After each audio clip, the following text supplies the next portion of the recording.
Hallelujah hallelujah. Thank you Jesus. यीशु तेरा नाम मेरा शरण स्थान, सदा मैं स्तुति करूँगा। यीशु तेरा नाम मेरा शरण स्थान, सदा मैं स्तुति करूँगा। स्तुति करूँगा, तेरी स्तुति करूँगा, स्तुति करूँगा, तेरी स्तुति करूँगा। यीशु तेरा नाम मेरा शरण स्थान, सदा मैं स्तुति करूँगा। यीशु तेरा नाम मेरा शरण स्थान, सदा मैं स्तुति करूँगा। यहोवा ही दे सब कुछ संभालेगा, यहोवा ही दे सब कुछ संभालेगा। स्तुति ओ पिता तेरी स्तुति ओ पिता, स्तुति ओ पिता तेरी स्तुति ओ पिता। यीशु तेरा नाम मेरा शरण स्थान, सदा मैं स्तुति करूँगा। यीशु तेरा नाम मेरा शरण स्थान, सदा मैं स्तुति करूँगा। यहोवा निसी हमेशा विजय देता है, यहोवा निसी हमेशा विजय देता है। स्तुति ओ पिता तेरी स्तुति ओ पिता, स्तुति ओ पिता तेरी स्तुति ओ पिता। यीशु तेरा नाम मेरा शरण स्थान, सदा मैं स्तुति करूँगा। यीशु तेरा नाम मेरा शरण स्थान, सदा मैं स्तुति करूँगा। Hallelujah. Thank you Jesus, thank you Jesus. Shalom everyone, मैं श्रीमती लवीना लाल छत्तीसगढ़ से सर्वप्रथम परमेश्वर का धन्यवाद देती हूँ इस सुंदर अवसर के लिए, इस सुंदर संगति के लिए। एक बार और परमेश्वर ने मुझ पापी पर दया की और इस सुंदर खूबसूरत अवसर को मेरे जीवन में दिया। प्रियो, जो आज का टॉपिक है वो है क्या करें जब समय खराब चल रहा हो। जी हाँ, हम कॉमन मैन है, ह्यूमन बीइंग है ना। हम सामान्य मनुष्य हैं। कभी भी अचानक हमारा जीवन का समय परिवर्तित हो जाता है और हमको समझ में नहीं आता है कि हम क्या करें। वचन क्या कहता है, क्या करें जब हमारा समय खराब चल रहा हो, क्या करें इफ सारा जो सिचुएशन है वो अपोजिट हो गया है, क्या करें। जैसे ही हम सोचते हैं एक स्टेप फॉरवर्ड जाएंगे, अब हम कुछ अच्छा अचीव करने वाले हैं, कुछ अच्छा प्राप्त करने वाले हैं, जैसे ही हम सोचते हैं कि अब फाइनेंशियली स्ट्रांग हो गए हैं, कुछ प्रॉपर्टी ले लेते हैं, जैसे ही सोचते हैं कि हमने अच्छा इंटरव्यू दिया है लेकिन रिजल्ट फेल का आता है, तो क्या करें जब सारा सिचुएशन बैड हो जाए। क्या करें क्या करें क्या करें। जी हाँ, वचन क्या बताता है, क्या करें जब आपका या मेरा समय खराब चल रहा हो। जी हाँ, और आज का टॉपिक यही है प्रियो। वचन शुरू करने से पहले छोटी सी प्रार्थना करेंगे और परमेश्वर को धन्यवाद करेंगे। धन्यवाद महान दयालु कृपालु परमेश्वर, आपके सम्मुख आते हैं प्रभु। वचन आपका सुनने वाले आपके खुदा प्रभु, मेरी अगुवाई करिए, मुझे सामर्थ दीजिए प्रभु। मूसा बोलने में निपुण था, आपने उसे अगुवाई की, उसके मुंह में अपने शब्दों को डाला। खुदा बाप, मेरी अगुवाई करिए पिता परमेश्वर। पिता परमेश्वर, प्रार्थना करते हैं विशेषकर आगरा मसीह मंडली के इस एफबी पेज के लिए, ब्रदर डेविड के लिए, सबनम सिस्टर के लिए, उनकी पूरी फैमिली के लिए पिता परमेश्वर। जितने भी व्यूवर्स हैं जो ऑनलाइन आज आपके वचन को अपने जीवन में ग्रहण करते हैं, ये वचन उनके हृदय में अधिकाई से बसे और फले फूले और 100 गुना फल लाए। खुदा बाप, जो शेयर करते हैं पिता परमेश्वर, जो बाद में इस वीडियो को सुनते हैं खुदा बाप, उन सबों को यीशु मसीह के नाम से ब्लेस करते हैं। सारा आदर महिमा गौरव आपको देती हूँ प्रभु। आप बड़े, मैं घटू। प्रार्थना प्रभु यीशु मसीह के नाम से मांगती हूँ, सुनिए और दया से ग्रहण कीजिए। आमीन। Thank you Jesus. आमीन। हालेलुया।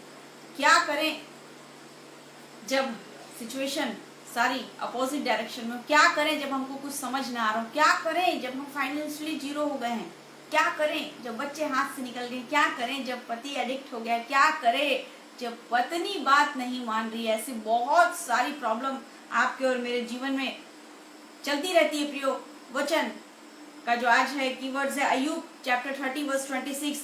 जब मैं कुशल का मार्ग जोता था तब विपत्ति आ पड़ी, और जब मैं उजियाले का आसरा लगाया था तब अंधकार छा गया। जी हाँ, हम मनुष्य भी यही करते हैं। लेखक अय्यूब की पुस्तक का लेखक अय्यूब लिख रहा है कि जब मैं सोच रहा था कि अब सब कुछ लाइफ में अच्छा होने वाला है, अब सब कुछ बेटर होने वाला है, वैसे ही प्रॉब्लम्स आ खड़ी हुई। और जैसे ही सोच रहा था कि ये जो उजियाला मेरे जीवन में आने वाला है, एक प्रकाश आने वाला है, वैसे ही मेरे जीवन में क्या आ गया, अंधकार आ गया। जी हाँ, कई बार आप और मैं भी इस सिचुएशन का सामना करते हैं और बार बार करते हैं। हम मसीहों को तो बार बार गिरना ही पड़ेगा, क्रूस के बोझ को उठाना ही पड़ेगा, है ना। वचन कहता है कि वो दुख देता है तो दया भी करता है। जी हाँ, वचन कहता है वो दुख देता है, परमेश्वर दुख देता है तो दया भी करता है। लेकिन क्या करें, क्या करें जब हमारा सिचुएशन बैड हो। तो एक आज के लिए मैंने एक छोटी सी स्टोरी से इस टॉपिक की शुरुआत करेंगे। प्रियो, एक राज्य में एक राजा था जो बहुत ही कुशल अपने राज्य का नेतृत्व करता था, अपने लोगों की बहुत केयरिंग करता था, आए दिन भोज कराया करता था, आए दिन लोगों को कपड़ा बांटा करता था। अपने राज्य की उसे बहुत चिंता थी, अपने लोगों की वो बहुत केयरिंग करता था। और उस राज्य के साथ साथ और अगल बगल के जितने भी स्टेट थे उसमें भी उसका अच्छा खासा नाम था, लोग उसे अच्छे नाम से जानते थे। लेकिन उसकी एक प्रॉब्लम थी कि वो हमेशा एक इमेजिनेशन को अपने अंदर डेवलप करता रहता था कि क्या होगा अगर कल मेरी मृत्यु हो गई, क्या होगा अगर मेरी मृत्यु हो गई, कौन मेरे गद्दी पर बैठेगा।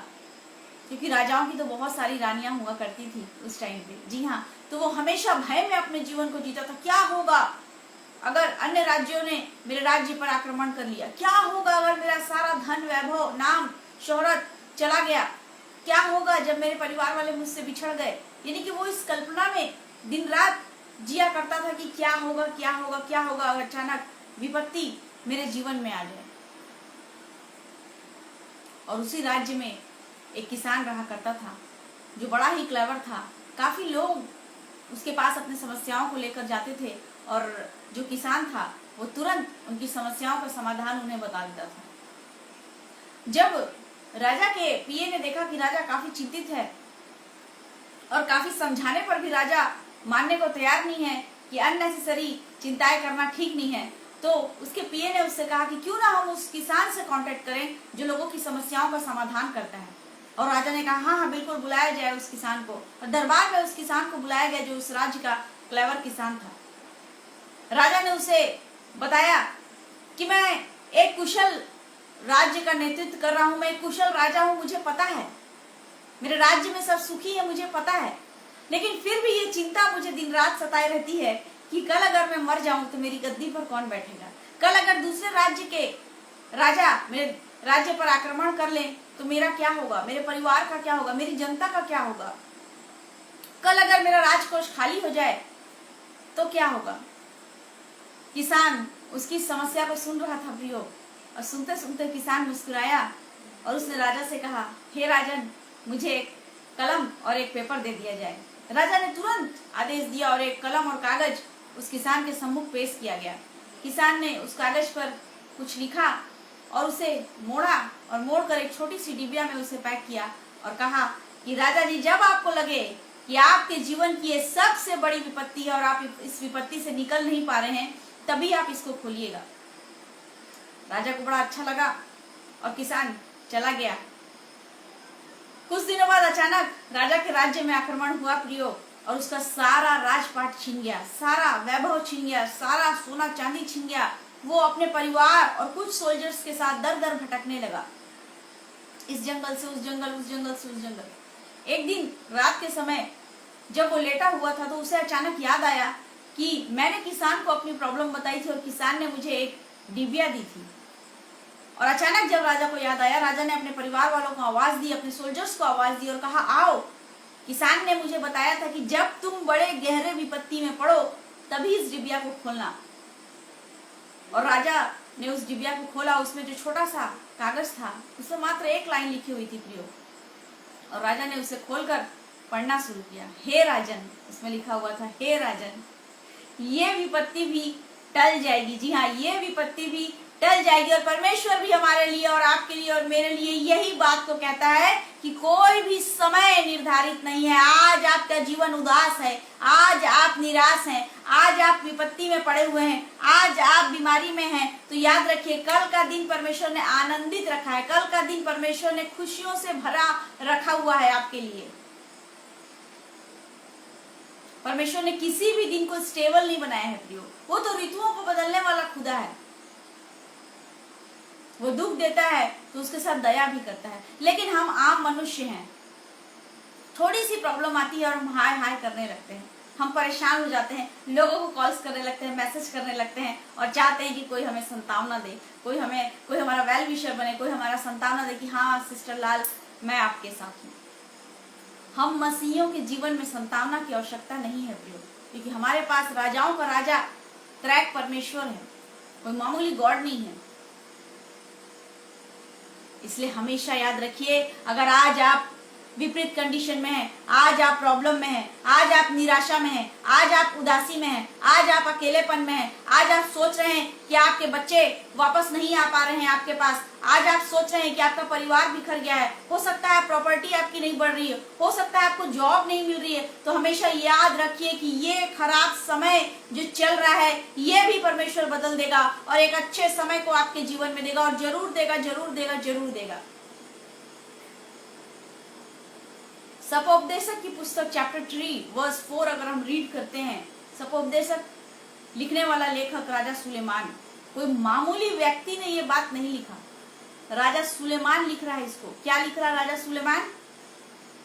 रोने का समय है और हंसने का भी समय। जी हाँ, लिख रहा है रोने का समय है और हंसने का भी समय है, छाती पीटने का समय है और नाचने का भी समय है। इसलिए याद रखिए कि अगर आज आप दुख से गुजर रहे हैं, आज आप तंगी से गुजर रहे हैं, आज आप कर्जे से गुजर रहे हैं, आज आप बीमारियों से गुजर रहे हैं, तो याद रखिए परमेश्वर ने उस समय को भी आपके जीवन के लिए निर्धारित किया है, जिस दिन आप आनंद से नाचेंगे कि आपका सारा कर्जा पड़ गया, जिस दिन आप आनंद से नाचेंगे कि प्रभु ने मुझे चंगाई दे दी, जिस दिन आप आनंद से नाचेंगे कि मेरे बच्चे जो है वो टॉप किए हैं, जिस दिन आप आनंद से नाचेंगे कि मेरा परिवार आज एक खुशहाल परिवार है, जिस दिन आप आनंद से नाचेंगे प्रियो कि आपके आत्मिक जीवन की तरक्की हो रही है। परमेश्वर ने किसी भी समय को हम मनुष्यों के लिए निर्धारित नहीं किया है, बस वो हमें परखता है। पर कुछ गलतियों के कारण हम शैतान के फंदे में फंस जाते हैं और शैतान हमारा मिस यूज करने लगता है, कुछ छोटी गलतियों के कारण, जिसका हमें अंदाजा नहीं। मैं कई बार कई पॉइंट को इस पेज के माध्यम से मैंने प्रीच किया है। कुछ गलतियों के कारण हमें पता नहीं चल पाता कब शैतान हमें खींच ले जाता है। तो याद रखिए कि अगर आज आपका समय खराब चल रहा है, परमेश्वर ने आपके लिए एक बेटर दिन रखा है, एक बेटर ईयर नहीं रखा, एक बेटर मंथ नहीं रखा, एक बेटर डे नहीं रखा, पूरी लाइफ आपके लिए बेटर रखा। लेकिन उसके लिए क्या करना पड़ेगा? उसके लिए सपोपदेशक चैप्टर 3 वर्स 4 को अपने जीवन में एक्सेप्ट करना पड़ेगा कि हाँ प्रभु, आज मैं रो रहा हूँ तो कल मैं हंसूंगा भी, आज मैं छाती पीट रहा हूँ तो कल मैं नाचूंगा भी। क्यों? ताकि मैं आपके लिए एक बड़ी गवाही के रूप में खड़ा हो सकूं, ताकि मेरे जीवन से आपकी महिमा हो सके। हो सकता है बहुत सारे आप में से भाई बहन आज प्रयास करते करते थक गए हैं, आज शायद प्रयास करते करते थक गए हैं। कई लोग कई तरीके का प्रयास कर रहे हैं, कई लोग आगे बढ़ने का प्रयास कर रहे हैं, कई लोग आत्मिक उन्नति के लिए प्रयास कर रहे हैं, कई लोग कलीसिया डेवलपमेंट करने के लिए प्रयास कर रहे हैं, कई लोग जॉब बेटर पाने के लिए प्रयास कर रहे हैं, कई लोग कितने कंपटीशन एग्जाम फाइट कर रहे हैं, कई लोग थक गए हैं, सोच रहे हैं अब हम थक गए हैं, कई महीनों सालों से प्रार्थना कर रहे हैं, बोल रहे हैं परमेश्वर हमारी प्रार्थनाओं को नहीं सुन रहा, और आप सोच रहे हैं कि हम थक गए हैं। थकिए मत। उससे पहले एक बात आपको बताना चाहूंगी, उसके बाद बताऊंगी थकने का मतलब क्या होता है। तो अगर आप थक गए तो याद करिए उस क्रूस को जिस पर प्रभु यीशु मसीह को टंगाया गया था। तीसरा पहर कई घंटे यानी कि 6 आवर प्रभु यीशु मसीह उस क्रूस पर टंगे रहे। क्या वो थका, लास्ट में वो भी थका। जब हमारा प्रभु यीशु मसीह, हमारा खुदा थक सकता है, तो मैं और आप क्या चीज है प्रियो। उसे प्यास लगी, वो सामरी स्त्री के सामरी गांव में उस कुएं पर बैठ गया, वो थक गया, उसे प्यास लगी। क्यों? क्योंकि वो प्रभु तो था ही, परंतु मनुष्य भी था। आज हम थोड़े से थकान से हार जाते हैं, आज हम थोड़े से थकान से निराश हो जाते हैं, आज हम थोड़े से थकान से उदास हो जाते हैं। थोड़े से थकान के कारण आज हम गलत स्टेप को अपने जीवन में उठा लेते हैं, खासकर हमारे यंगस्टर्स। तो सबसे पहली बात, अगर आज आप निराश हो तो याद रखिए, ये जो समय चल रहा है ये भी टल जाएगा, परमेश्वर इसको बदल देगा। दूसरी जो बात है वो हमेशा याद रखिए कि अगर आज आप रो रहे हैं तो कल आप हंसेंगे भी, अगर आज आप छाती पीट रहे हैं तो कल आप नाचेंगे भी।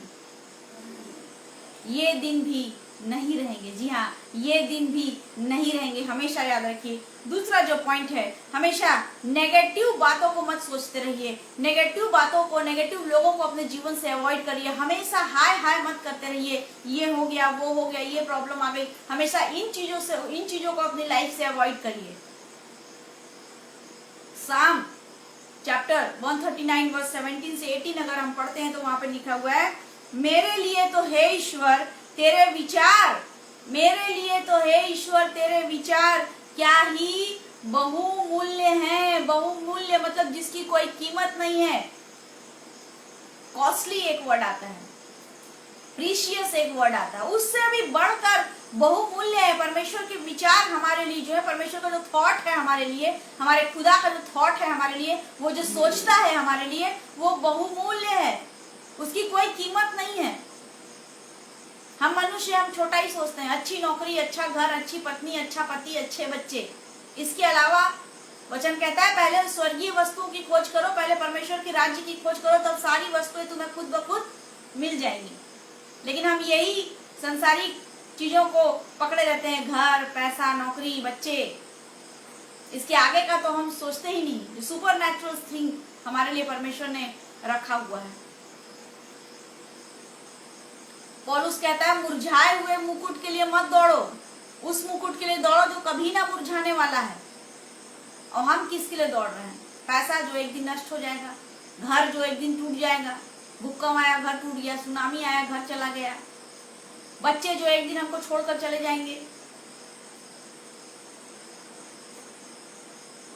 हमको उस मुकुट के लिए दौड़ना है जो ना कभी मुरझाएगा। कभी मुरझाने वाले मुकुट नहीं है परमेश्वर जो हमारे लिए रखा हुआ है, कभी नहीं मुरझाएगा। वहां कभी शोक नहीं है, ना वहां रोना है। परमेश्वर के राज्य में वो हमारे लिए आनंद है। फिर हम ऐसे चीजों के पीछे क्यों भाग रहे हैं जो अननेसेसरी हमारे लाइफ के लिए? हमारे लाइफ में उसकी कोई वैल्यू नहीं है। बोल रहा है वचन, मेरे लिए तो हे परमेश्वर तेरे विचार, सिर्फ परमेश्वर का थॉट हमारे लिए कितना बहुमूल्य है। तो सोच लीजिए, अगर वो हमको उठाना चाह लिया, अगर हमको बढ़ाना चाह लिया, तो कितना मतलब इमेजिनेशन से ऊपर है। अगर परमेश्वर ने सोच लिया कि हाँ मैं लवीना लाल को उठाता हूँ, अब अपने प्लानिंग में अपने इसको यूज करता हूँ, अपने कार्यों के लिए उठाता हूँ, सोचिए, इमेजिन करिए। हम इमेजिन नहीं कर सकते। जी हाँ, परमेश्वर के कार्य को इमेजिन नहीं कर सकते। क्यों? क्योंकि वो बहुमूल्य है। लिखा है यहाँ पर, उनकी संख्या का जोड़ कैसा बड़ा है, यानी कि अनलिमिटेड है। परमेश्वर जो आपको और मुझे ब्लेसिंग देना चाहता है प्रियो, वो अनलिमिटेड है। इसलिए उदास मत होइए। आप कितने भी बैड सिचुएशन से होकर जा रहे हैं, कितने भी निराशा में हैं, कितनी भी गरीबी में, कितनी भी कंगाली में हैं, आप निराश मत होइए। याद रखिए, ये दिन भी बीत जाएंगे, ये दिन नहीं रहेंगे। पहला पॉइंट हमेशा याद रखिए, हमेशा याद रखिए कि अगर आप आज बैड टाइम से गुजर रहे हैं तो अच्छा समय परमेश्वर ने आपके जीवन के लिए निर्धारित रखा है। दूसरी जो बात है वो नेगेटिव लोगों से और नेगेटिव बातों को अपने लाइफ से हमेशा दूर रखिए, बायकॉट कर दीजिए। अगर आपके परिवार में कोई नेगेटिव पर्सन है तो उसको तत्काल बायकॉट दीजिए। आपकी कलीसिया में है, आपका मित्र है, तो उससे दूर रहिए, क्योंकि ये हमको नर्क की ओर ले जाएंगे। बुरा चरित्र अच्छे चरित्र को बिगाड़ देता है। और जब हम बहुत खराब सिचुएशन में होते हैं ना, तो सबसे ज्यादा हमको नेगेटिव लोग मिलते हैं। नेगेटिव थॉट्स मिलते हैं। तो जब आपका समय खराब चल रहा है तब हाय हाय मत करिए, नेगेटिव लोगों को, नेगेटिव बातों को अपने जीवन से दूर रखिए। नीति वचन 28, जो अपना अपराध छिपा रखता है उसका कार्य सफल नहीं होता। क्लियर लिख रहा है दाऊद, जो अपने अपराध को छुपा रखता है उसका कार्य कभी सफल नहीं हो सकता, उसको कभी सफलता नहीं मिल सकती।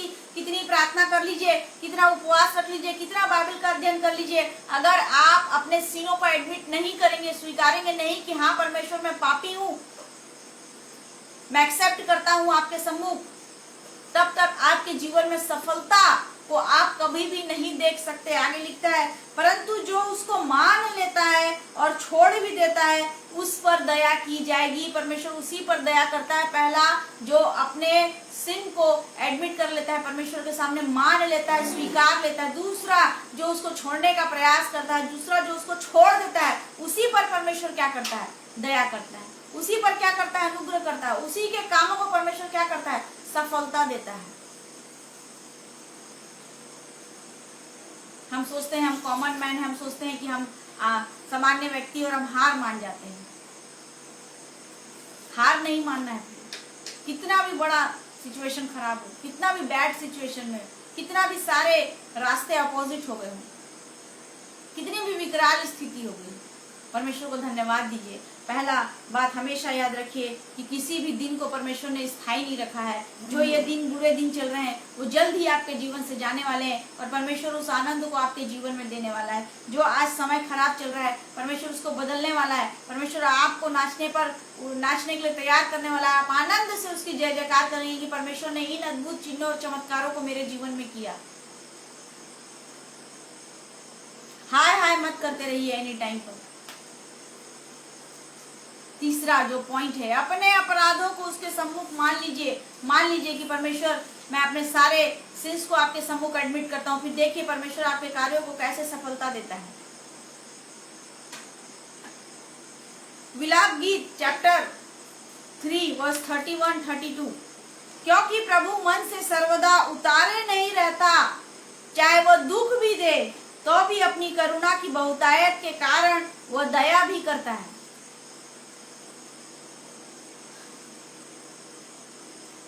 परमेश्वर सिर्फ धर्मियों पर सूर्य का उदय नहीं करता, वो अधर्मियों पर भी सूर्य को उदय करता है। वो सिर्फ हवा पानी धर्मियों को नहीं देता, वो संसार के समस्त प्राणियों को हवा पानी पूरी प्रकृति देता है।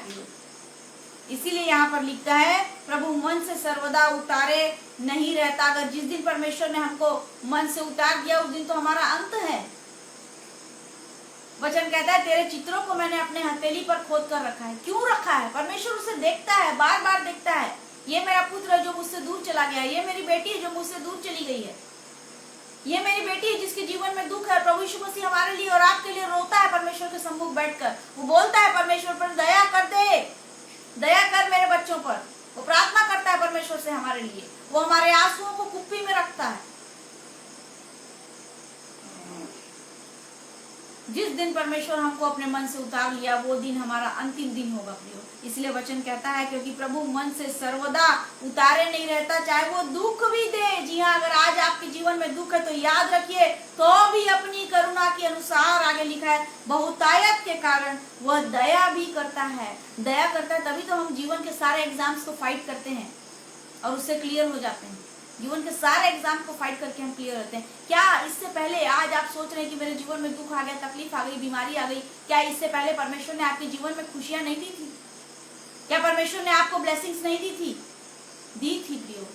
इसलिए पहली बात हमेशा याद रखिए, ये बुरे दिन भी बीत जाएंगे। First point. दूसरा पॉइंट, नेगेटिव लोगों को अपने जीवन से बिल्कुल बाहर कर दीजिए। नेगेटिव बातों को अपने जीवन से, अपने थॉट से, अपने माइंड से निकाल फेंकिए। तीसरा जो पॉइंट है, अपने सीनों को परमेश्वर के सामने मान लीजिए। जब तक हम नहीं मानेंगे तब तक किसी भी कारण से वो सफलता, जो अनंत काल की सफलता है, वो हमारे जीवन में नहीं आने वाली, वो हमको हासिल नहीं होने वाला। कुछ क्षणों के लिए शायद हमको सफलता मिल भी जाए, लेकिन वो सफलता हमारे जीवन में हासिल नहीं होने वाली।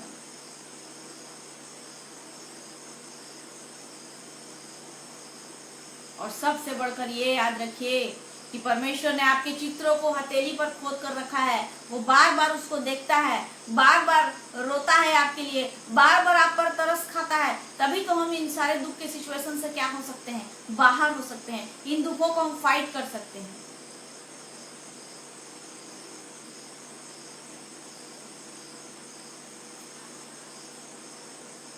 इसलिए आज आप किसी भी दौर से गुजर रहे हैं, कितना भी समय खराब है, कितना भी आपको लग रहा है ये बीमारी मेरे जीवन से नहीं जा रही है, आपको लग रहा है ये प्रॉब्लम है जिसका कोई सॉल्यूशन नहीं, हो सकता है आप बहुत लंबे टाइम से प्रेयर कर रहे हैं, हो सकता है आप बहुत उपवास रखे हैं, हो सकता है आपने बहुत दान किया है, हो सकता है आप परमेश्वर के कार्यों के लिए बहुत आगे हैं, लेकिन निराश होने की आवश्यकता नहीं है, मायूस होने की आवश्यकता नहीं है। हमेशा याद रखिए कि ये बुरे दिन भी बीत जाएंगे। जी हाँ, ये बुरे दिन भी बीत जाएंगे, क्योंकि परमेश्वर ऋतुओं को बदलने वाला खुदा है। वो हर एक समय को बदलता है, उसने कोई समय फिक्स नहीं किया है। नहीं तो कभी मनुष्यों के जीवन में खुशी नहीं आती, कभी मनुष्यों के जीवन में आनंद नहीं आता। तो परमेश्वर आज के वचनों के द्वारा आप सबों को ब्लेस करे और मुझे भी। आइए हम प्रार्थना करेंगे और परमेश्वर को धन्यवाद देंगे। धन्यवाद पिता परमेश्वर आज के सुंदर अवसर के लिए। प्रभु आपके सम्मुख आते हैं, जितने भी भाई बहन के जीवन में कोई दुख है, तकलीफ है, परेशानी है, उनको लग रहा है प्रभु कि ये समय उनका जो है वो खराब चल रहा है, पिता परमेश्वर हम प्रार्थना करते हैं एक एक के लिए प्रभु उनके जीवन के इस समय को बदल दे। पिता परमेश्वर हम प्रार्थना करते हैं प्रभु जितने लोगों ने भी आज आपके वचन को अपने जीवन में ग्रहण किया है प्रभु, उन द्वारों को उनके जीवन में खोलिए, उस निराशा को इनके जीवन से निकालिए खुदा बाप, और अपनी आशा जो एकमात्र आशा यीशु मसीह आप ही हैं हमारे, वो आशा इनके जीवन में आने पाए खुदा बाप। जो आज उदास हैं, जो आज तकलीफ में है पिता परमेश्वर, जो आज अकेलेपन में है पिता परमेश्वर, उन सबों को आपके हाथ में सौंपते हैं खुदा। हम प्रार्थना करते हैं डेविड ब्रदर के लिए, उनकी पूरी फैमिली को, उनकी पूरी टीम को आपके हाथ में सौंपते हैं पिता परमेश्वर। सारा आदर महिमा गौरव आपको देती प्रभु, आप बड़े मैं घटू। प्रार्थना प्रभु यीशु मसीह के नाम से मांगती हूँ, सुनिए और दया से ग्रहण कीजिए। आमीन। Thank you Jesus. आमीन। हमेशा याद रखिए कितना भी बैड सिचुएशन है, परमेश्वर आपके दिन को जल्दी बदलने वाला है प्रियो। सबसे पहला पॉइंट लास्ट बार फिर रिवाइज कर दे रही हूँ, ये दिन भी बीत जाएंगे। सबसे पहला पॉइंट, अगर आज आप बैड सिचुएशन से गुजर रहे हैं तो हमेशा याद रखिए ये दिन भी बीत जाएंगे। परमेश्वर ने किसी भी दिन को स्टेबल नहीं किया है, स्थायी नहीं किया है। दूसरा, नेगेटिव बातों को, नेगेटिव लोगों को अपने जीवन से दूर रखिए। तीसरा, अपने अपराधों को उसके सम्मुख मान लीजिए। किसी मनुष्य के सामने मानने की आवश्यकता नहीं है। परमेश्वर के सामने अपने सारे अपराधों को, अपने गुनाहों को मान लीजिए, है ना। उससे कहिए कि ये मुझसे नहीं हो सकता प्रभु, मेरी अगुवाई करिए, मैं अकेले इसको हैंडल नहीं कर सकता, मेरी अगुवाई करिए। मैं अकेले अपने बच्चों को हैंडल नहीं कर सकता, मेरी अगुवाई करिए। मैं इस बैड सिचुएशन से अकेले फाइट नहीं कर सकता, मेरी अगुवाई करिए। कहिए परमेश्वर से, मैं अपनी प्रॉपर्टी अकेले नहीं बढ़ा सकता, मेरी अगुवाई करिए। मैं अपने बच्चों की नॉलेज नहीं बढ़ा सकता प्रभु, मेरे बच्चों को नॉलेज से भर दीजिए। सेकंड जो बात है वो नेगेटिव बातों को, नेगेटिव लोगों को इस समय जब आपका समय खराब चल रहा है एकदम दूर रखिए, एकदम दूर रखिए, क्योंकि बुरा चरित्र अच्छे चरित्र को बिगाड़ देता है, वचन कहता है। और सबसे बढ़कर बात है विलाप गीत की पुस्तक अध्याय 3, 31 और 32 वर्ष। परमेश्वर कभी मन से हमें नहीं उतारता है। जिस दिन परमेश्वर हमको मन से उतार देगा वो दिन हमारा अंत दिन होगा, वो दिन हमारा अंतिम दिन होगा। उस दिन हमको कोई पृथ्वी का मनुष्य नहीं बचा सकता। तो हमेशा याद रखिए, अगर वो आपको दुख दे रहा है तो दया भी कर रहा है, ताकि आप उस दुख को क्या कर सकें, पार कर सके, एग्जाम को क्या कर सके, फाइट कर सके। इसीलिए कहता है प्रभु यीशु मसीह, मेरा अनुग्रह ही तुम्हारे लिए बहुत है, मेरा अनुग्रह ही तुम्हारे लिए बहुत है। जो स्टोरी मैंने आपको शुरू में बताई उस राजा और किसान की, हमेशा याद रखिए परमेश्वर ने प्रत्येक के लिए एक स्वर्गदूत निर्धारित किया है, परमेश्वर ने प्रत्येक के लिए एक हेल्पर निर्धारित किया है। पर हम मनुष्य संतावना खोजते हैं, कोई हाथ रखे इस चीज को। अगर हम मसीह हैं, अगर हम बिलीवर्स हैं, अगर हम सच्चे क्रिश्चियन हैं, उसके बेटे बेटी दास दासियां हैं, तो इस चीज को एकदम अवॉइड कर दीजिए। हमको किसी मनुष्य की आवश्यकता नहीं, किसी मनुष्य की आवश्यकता नहीं। अपना पूरा कंसंट्रेट परमेश्वर पे लगाइए, उससे बोलिए, मैं क्यों किसी मनुष्य को पुकारूं, मेरी तो एकमात्र आशा, केवल एकमात्र आशा आप हैं, मैं क्यों किसी और को ताकूं। एक छोटी सी कहानी बताकर अंत करूंगी इस सेशन का। एक बार पौलुस पतरस और सारे चेले नाव पर सवार होकर जा रहे थे। जी नहीं, मैं वो नहीं बता रही हूँ कि तूफान आ गया नाव पर सवार होकर जा रहे थे और अचानक उन्हें याद आया कि उन्होंने नाव पर लंगर नहीं रखा है। जी हाँ, उन्हें याद आया कि उन्होंने नाव पर लंगर नहीं रखा है और प्रभु यीशु मसीह भी उस नाव पर बैठे हुए उपदेश दे रहे थे। अचानक पौलुस ने पतरस और अन्य चेलों को देख कर मुस्कुराया और कहा, हमारे नाव पर तो प्रभु यीशु मसीह है, लंगर की नहीं। जी हाँ, हमेशा लाइफ जैकेट यानी कि प्रभु यीशु मसीह अगर आपके जीवन में है तो हमेशा याद रखिए, अगर आप सच में बिलीवर हैं तो ये जो बुरे दिन हैं, ये जो बैड सिचुएशन है, ये भी क्या होंगे, बीत जाएंगे। लेकिन अगर आप आम मनुष्य हैं, सो कॉल्ड क्रिश्चियन हैं, सो कॉल्ड बिलीवर हैं, तो आप उसी में फंसकर रह जाएंगे। क्योंकि वचन कहता है कि धर्मी 7 बार भी गिरेगा तो भी उठ खड़ा होगा, परंतु दुष्ट एक बार विपत्ति में गिरकर पड़ा ही रह जाएगा। जी हाँ, इसलिए क्या करिए, इस लाइफ जैकेट को पहन लीजिए, इस लंगर को अपने इस जीवन रूपी नैया पर रख लीजिए फॉर एवर एवर एवर। जब तक मृत्यु नहीं होती तब तक इस लाइफ जैकेट की हम मनुष्यों को बहुत आवश्यकता है प्रियो। क्यों? क्योंकि समय जब है ना, हम आम लोग हैं, हम कहावत में कहते हैं, अरे भाई मेरा समय खराब चल रहा है, अरे सिस्टर मेरा टाइम खराब चल रहा है ना। तो एज आजकल लोगों को मेहमान नहीं पसंद है, अचानक से गेस्ट आ जाते हैं तो हम चिड़चिड़ा जाते हैं। जी हाँ, तो ये जो खराब समय है, ये गेस्ट की नहीं कभी भी हमारे घर में प्रवेश कर सकते हैं। इसीलिए इस लाइफ जैकेट की हमें बहुत आवश्यकता है प्रियो। सो गॉड ब्लेस यू ऑल। मैं एक बार और डेविड ब्रदर्स सलमान सिस्टर का थैंक यू बोलना चाहती हूँ। पूरे महीने उन्होंने मुझे अवसर दिया, अपने पेज पर आमंत्रित किया। आप सबों को परमेश्वर बहुत ऐसे आशीष दे। हमेशा हमेशा हमेशा याद रखिए, ये बुरे दिन भी बीत जाएंगे। Hallelujah. God bless you all. Praise the Lord.